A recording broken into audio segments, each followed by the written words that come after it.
स्वागत है आप सभी का एक बार फिर से AIBE यानी ऑल इंडिया बार एग्जामिनेशन 19th की एक और नई इन्फॉर्मेशन के साथ एक और नई वीडियो में।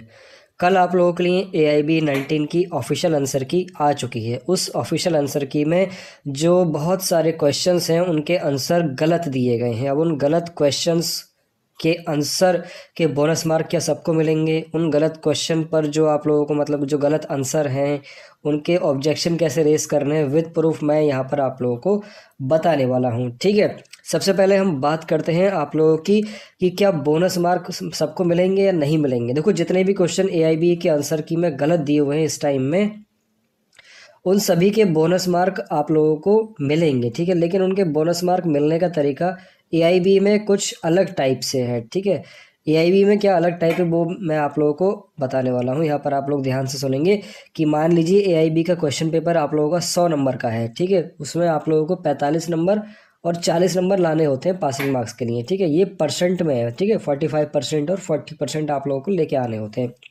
अब मान लो AIBE की जो 19th की आंसर की आप लोगों की है उसमें आप लोगों के 5 क्वेश्चन गलत हैं।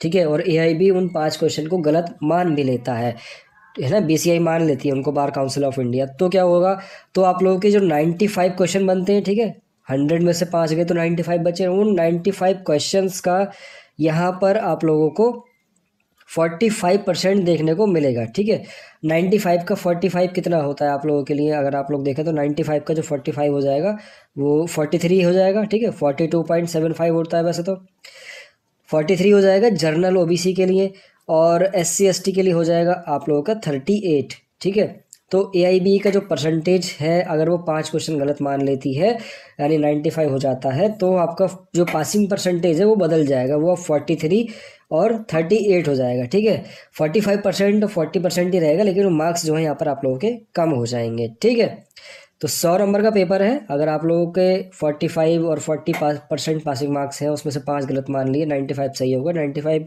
में 45% जो हुआ 43% हुआ जनरल OBC के लिए, 38 हुआ आप लोगों के लिए SC ST OBC के लिए। ठीक है, तो ये आप लोगों के मार्क्स बैठेंगे। अगर आप लोगों के मार्क्स इतने ही बैठ रहे हैं तो आप लोग पासिंग मार्क्स के अंदर हैं। ठीक है, और आप लोगों का जो AIB का सर्टिफिकेट है वो आ जाएगा, आप लोगों को टेंशन लेने वाली बात नहीं है। तो यहाँ पर हम बात करते हैं AIB 19 में कितने क्वेश्चंस यहाँ पर गलत दिए हुए हैं। तो सबसे पहले मैं यहाँ पर आप लोगों को बताऊँ, मेरे पास जो है वो सेट A है। ठीक है, ये सेट A है और हिंदी लैंग्वेज में है। आप लोगों के पास ये वाला क्वेश्चन किसी और सेट में किसी और क्वेश्चन पेपर में हो सकता है, तो आप लोग इसको देख लेना। ठीक है, क्वेश्चन जो है आप सभी लोगों को पता है, ये वाला क्वेश्चन है 106 कॉन्स्टिट्यूशनल अमेंडमेंट एक्ट का ये क्वेश्चन है। और इसमें जो क्वेश्चन में पूछा गया है कि 106वें संविधान संशोधन अधिनियम के बारे में निम्नलिखित में से कौन सा कथन सही है। ठीक है, तो यहाँ पर जो आप लोगों का जो कथन सही है वो, एक सेकंड रुको मैं अभी आप लोगों को बताता हूँ। जो ऑफिशियल आंसर की है उसके अकॉर्डिंग तो आप लोगों का जो आंसर सही होना चाहिए वो इन लोगों ने माना है C। ठीक है, ऑफिशियल आंसर की में इन लोगों ने जो आंसर माना है सही वो C माना है, लेकिन यहाँ पर C आप लोगों का सही नहीं है। इन्होंने कहा है कि सेकंड, थर्ड और फोर्थ, सेकंड, थर्ड और फोर्थ, तो ये फिफ्थ वाला जो है, जो फर्स्ट वाला जो है इन लोगों ने हटा दिया। लेकिन प्रूफ में आप लोग देख सकते हैं, यहाँ पर इन्होंने वुमेन्स की भी बात की है। ठीक है, ये यहाँ पर आप लोग देखो तो ये reserve 1/3 of seat in the Lok Sabha state legislative assembly and the legislative assembly of the national capital territory of Delhi for women. ठीक है, वुमेन के लिए भी यहाँ पर रिजर्वेशन की बात की गई थी, और जबकि ये लोग कह रहे हैं कि इसमें अनुच्छेद 239A को शामिल किया गया, जिसके तहत राष्ट्रीय राजधानी क्षेत्र दिल्ली की विधानसभा में महिलाओं के लिए सीटें आरक्षित की गई हैं। तो इन लोगों ने यहाँ पर ऑप्शन में तो दिया है लेकिन उसको सही नहीं माना है।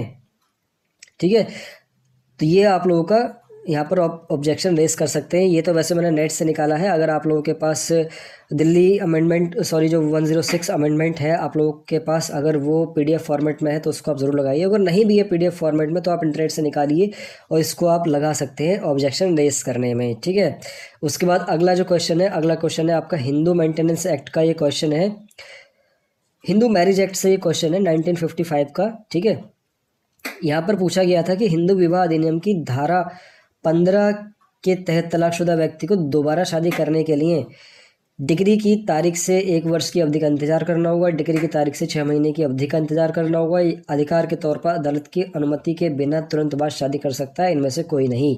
अब यहाँ पर जो है ना, ये पूरा जो मामला डिपेंड करता है वो अपील पर डिपेंड करता है कि क्या अपील की गई है या नहीं की गई। अगर अपील की गई है तो उसको वेट करना पड़ेगा, और अपील जब तक खारिज नहीं हो जाती है, जब तक मतलब वो क्या नाम है सॉल्व नहीं हो जाती, तब तक उस पर वेट करना पड़ेगा। लेकिन यहाँ पर अपील की कोई बात नहीं की गई, सीधे सीधे उन्होंने सिर्फ क्वेश्चन पूछा है और उसका आंसर नीचे दे दिया है। तो यहाँ पर अगर सीधे सीधे बात करें तो सीधे सीधे जो आप लोगों का आंसर होना चाहिए था वो यहाँ पर आपका ऑप्शन डी सही होना चाहिए था। लेकिन ऑफिशियल आंसर की में इन्होंने जो ऑप्शन सही माना है 52 में, आप लोग देख सकते हैं ऑफिशियल आंसर की में सेट ए में सी को उन्होंने सही माना है, जो कि गलत है। ठीक है, तो आप इसका ऑब्जेक्शन रेस कर सकते हैं। ये तो आप लोगों के पास होगा। हिंदू मेंटेनेंस एक्ट का जो बेयर एक्ट है उसमें सेक्शन 55 में देखना, कहीं से कहीं तक भी कोई टाइमलाइन नहीं दी गई है। ठीक है, तो आप उसको यहाँ पर ऑब्जेक्शन को रेस कर सकते हैं। दूसरा क्वेश्चन ये हो गया आपका। तीसरे की तरफ बढ़ते हैं।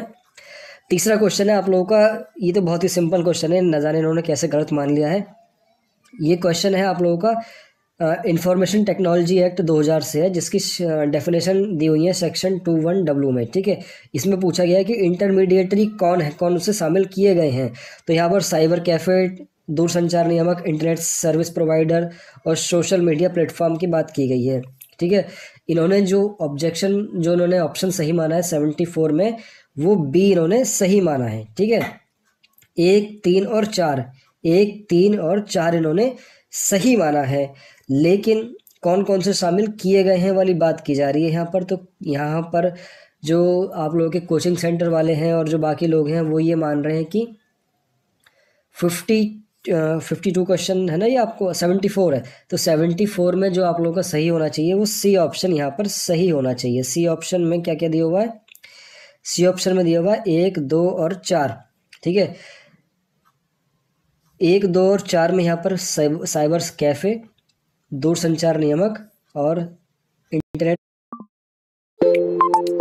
Incoming voice call service provider, 1, 2 और 4 सोशल मीडिया प्लेटफॉर्म की इन्होंने बात नहीं की है। तो यहाँ पर हम देखते हैं आप लोगों के क्या क्या ऑप्शन में दिया हुआ है। इंटरमीडिएटरी में ये डेफिनेशन में दिया हुआ है। ठीक है, आप लोग बेरेक्ट डाउनलोड करके उसमें चेक कर सकते हैं। आप लोगों के पास बेरेक्ट है तो उसमें भी आप चेक कर सकते हैं। With respect to any particular electronic record means any person वो on behalf of another person receive, store और ट्रांसमिट दैट रिकॉर्ड और provide any service with respect to that record and include telecom service provider. ठीक है, telecom service provider, network service provider, internet service provider, web hosting service provider, search engine, online platform, online auction site, online market place. ठीक है, तो ये सारी चीज़ें इन लोगों ने यहाँ पर दी हुई हैं डेफिनेशन में, लेकिन सोशल मीडिया प्लेटफॉर्म की बात नहीं की गई है। ठीक है, तो ऑब्जेक्शन जो रेस करना है वो आप लोगों को इस क्वेश्चन पर रेस करना है कि जब सोशल मीडिया प्लेटफॉर्म डेफिनेशन में नहीं है तो ये लोग कैसे शामिल मान सकते हैं। ठीक है, तो ये 3 क्वेश्चन है आप लोगों के लिए जो आप लोगों को ऑब्जेक्शन रेस करने हैं। ठीक है, बाकी और कोई क्वेश्चन ऐसा नहीं है जिस पर आप लोगों को ऑब्जेक्शन रेस करना है। बाकी अगर कोई ऑब्जेक्शन रेस करने वाला क्वेश्चन है तो आप लोग हमें वीडियो में बता सकते हैं, ताकि और लोगों को भी पता लगे, जिससे कि वो ऑब्जेक्ट